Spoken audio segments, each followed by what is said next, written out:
Hey everyone, welcome back to The Explainer. So, you know how normally your brain is this highly organized, super efficient supercomputer? Well, what happens when the electrical circuitry just throws the rulebook completely out the window and decides to fire all at once? It's total chaos. Today, we're diving into the world of the confused neuron. Yep, we're talking about epilepsy. Here's our game plan for today. We'll start with the confused neuron, move into classifications and symptoms, and break down the pathophysiology. Then, we'll hit the pharmacotherapy algorithms, those pesky side effects and contraindications, and wrap up with status epilepticus and considerations for women.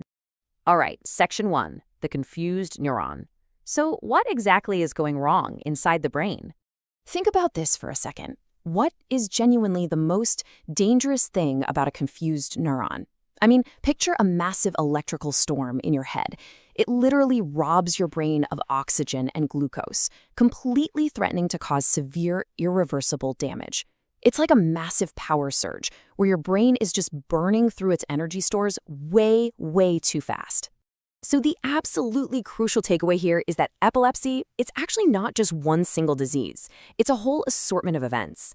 And they're all caused by this sudden, excessive, and highly synchronous discharge of cerebral neurons originating from what we call a primary focus.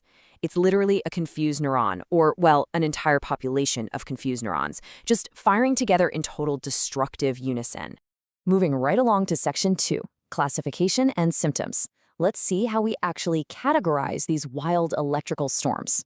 This brings us to the great divide in the classification of these diseases. You've got focal seizures, which are restricted to just a single hemisphere of the brain. But then you have generalized seizures, which means both hemispheres are completely lit up with abnormal electrical discharges right from the get-go. Let's rapid fire through the symptoms for these generalized types. First, tonic-clonic. This is your classic convulsion, where muscles continuously contract and then rapidly jerk. Then we have absent seizures, mostly seen in kids, where they just kind of blankly stare into space for a few seconds.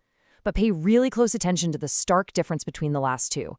You've got the brief, shocking muscle jerks of myoclonic seizures versus the completely terrifying drop attacks of atonic seizures, where a person just suddenly loses all muscle tone and falls. All right, section 3, pathophysiology and mechanisms of action. How do we actually use pharmacology to stop all this excessive firing? Let's use a really simple analogy here. Think of the brain like a car. To stop the seizure, we either need to take our foot off the gas pedal by blocking excitatory voltage-gated sodium and calcium channels, or we need to slam on the brakes by enhancing inhibitory GABAergic impulses. You know, drugs like Phenytoin and Ethosuximide block those channels to cut the gas, while drugs like tiagabine and Gabapentin hit those GABA brakes really hard. On to section 4, pharmacotherapy algorithm. Let's map out the actual clinical steps for applying these treatments. In medicine, we definitely don't just throw everything at the wall to see what sticks. You have to follow this treatment algorithm strictly. Step 1, you always start with monotherapy, just one single agent. Step 2, you gradually titrate that dose up until the seizures are controlled or until toxicity hits. Step 3, if that first med fails, you switch or combine. And step 4, this is huge, we never ever stop these medications abruptly. You have to taper off gradually over 3 to 6 months, otherwise you risk triggering severe withdrawal seizures. Okay, brace yourselves for section 5, side effects and contraindications, because as we know, every medication has a cost. As Charles Dickens might say, nothing quite says the winter of despair like trying to memorize all these pharmacology side effects. It can be a nightmare to learn. But stick with me. Let's use a few tricks to make it easy and actually make it stick in your brain. Let's throw in some memory hooks here. Take Valproate acid. Valproate makes you gain weight and lose hair. Plus, it's teratogenic and hepatotoxic. Quite the combo. Next up is Carbamazepine. Think of a car engine. It revs up its own metabolism in a process called autoinduction. Oh, and watch out for a severe rash or hyponatremia. For Gabapentin, remember Vi is for vision. It can cause irreversible vision loss in over 30% of patients. And Zonisamide, just remember it can cause kidney stones and oligohydrosis, which is basically decreased sweating. I need to slow way down here for a massive warning.